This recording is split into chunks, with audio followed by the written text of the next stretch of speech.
Thank you. Do I give this to you right now? Oh, I think I got this. Go ahead and mix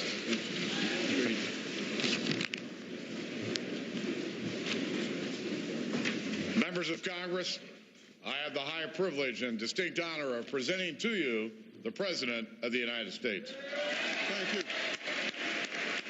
Thank you.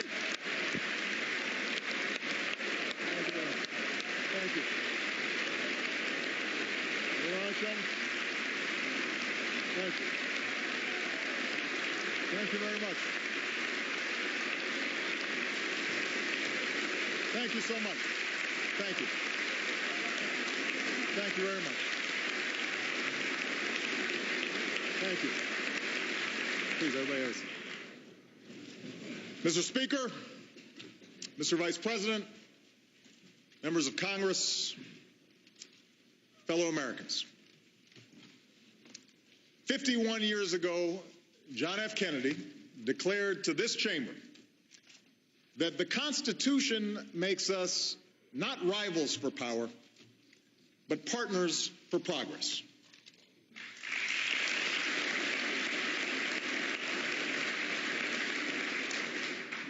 It is my task, he said, to report the State of the Union. To improve it is the task of us all. Tonight, thanks to the grit and determination of the American people, there is much progress to report. After a decade of grinding war, our brave men and women in uniform are coming home.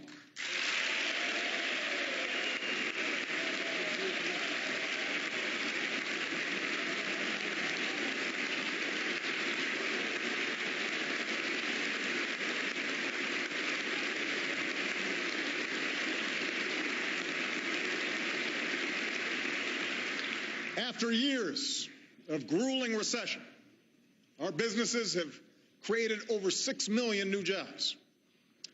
We buy more American cars than we have in 5 years, and less foreign oil than we have in 20.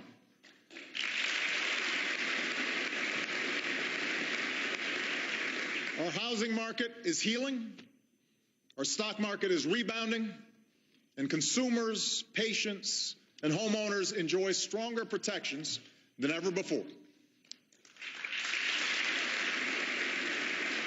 So, together, we have cleared away the rubble of crisis. And we can say with renewed confidence that the state of our union is stronger.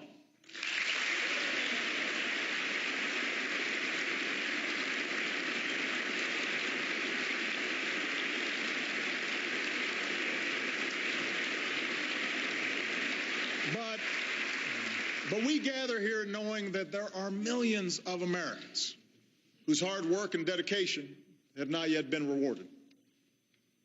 Our economy is adding jobs, but too many people still can't find full-time employment. Corporate profits have skyrocketed to all-time highs, but for more than a decade, wages and incomes have barely budged. It is our generation's task, then, to reignite the true engine of America's economic growth, a rising, thriving middle class.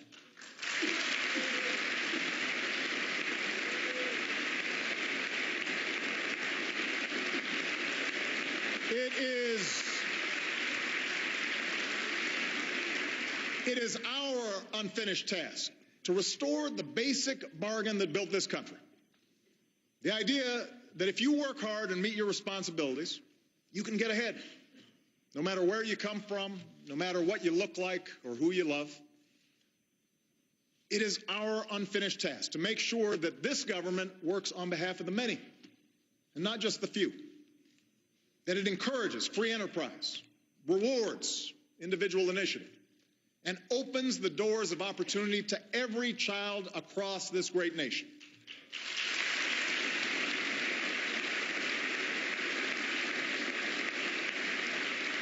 The American people don't expect government to solve every problem. They don't expect those of us in this chamber to agree on every issue. But they do expect us to put the nation's interests before party.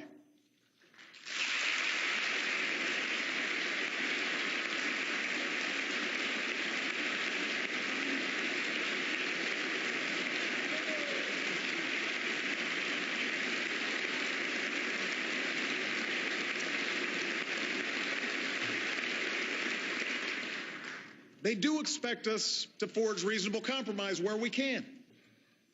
For they know that America moves forward only when we do so together, and that the responsibility of improving this union remains the task of us all. Now, our work must begin by making some basic decisions about our budget, decisions that will have a huge impact on the strength of our recovery.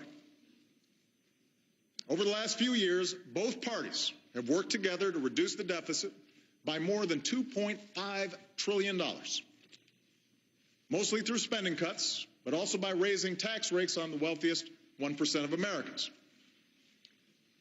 As a result, we are more than halfway towards the goal of $4 trillion in deficit reduction that economists say we need to stabilize our finances. Now we need to finish the job. And the question is, how?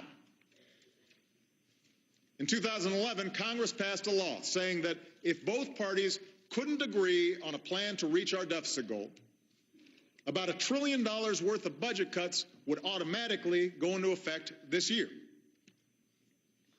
These sudden, harsh, arbitrary cuts would jeopardize our military readiness.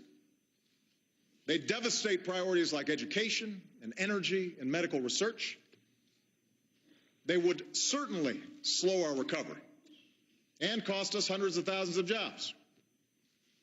And that's why Democrats, Republicans, business leaders, and economists have already said that these cuts, known here in Washington as the sequester, are a really bad idea. Now, some in Congress have proposed preventing only the defense cuts by making even bigger cuts to things like education and job training, Medicare, and Social Security benefits.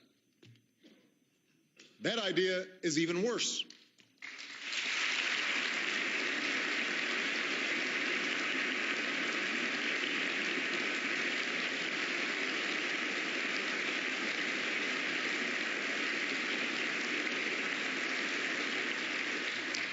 Yes, the biggest driver of our long-term debt is the rising cost of health care for an aging population. And those of us who care deeply about programs like Medicare must embrace the need for modest reforms. Otherwise, our retirement programs will crowd out the investments we need for our children and jeopardize the promise of a secure retirement for future generations. But we can't ask senior citizens and working families to shoulder the entire burden of deficit reduction while asking nothing more from the wealthiest and the most powerful.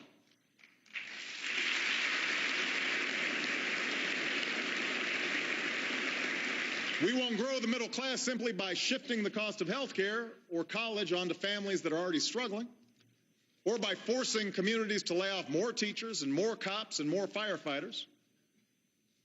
Most Americans, Democrats, Republicans, and independents, understand that we can't just cut our way to prosperity. They know that broad-based economic growth requires a balanced approach to deficit reduction, with spending cuts and revenue, and with everybody doing their fair share. And that's the approach I offer tonight.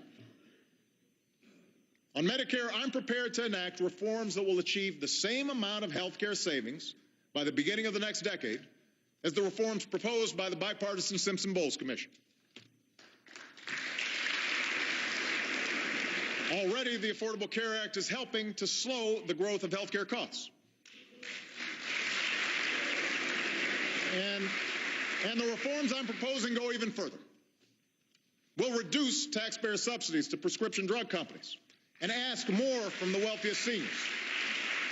We'll bring down costs by changing the way our government pays for Medicare, because our medical bills shouldn't be based on the number of tests ordered or days spent in the hospital. They should be based on the quality of care that our seniors receive.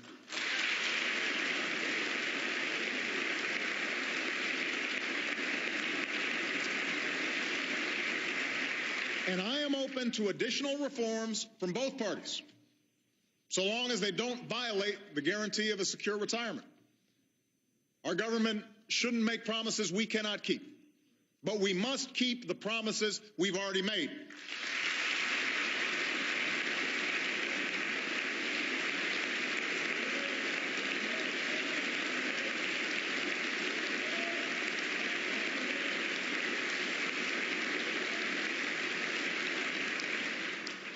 To hit the rest of our deficit reduction target, we should do what leaders in both parties have already suggested and save hundreds of billions of dollars by getting rid of tax loopholes and deductions for the well-off and the well-connected.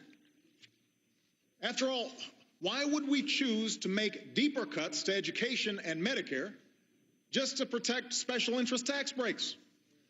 How is that fair? Why is it that deficit reduction is a big emergency, justifying making cuts in Social Security benefits but not closing some loopholes? How does that promote growth? Now is our best chance for bipartisan, comprehensive tax reform that encourages job creation and helps bring down the deficit.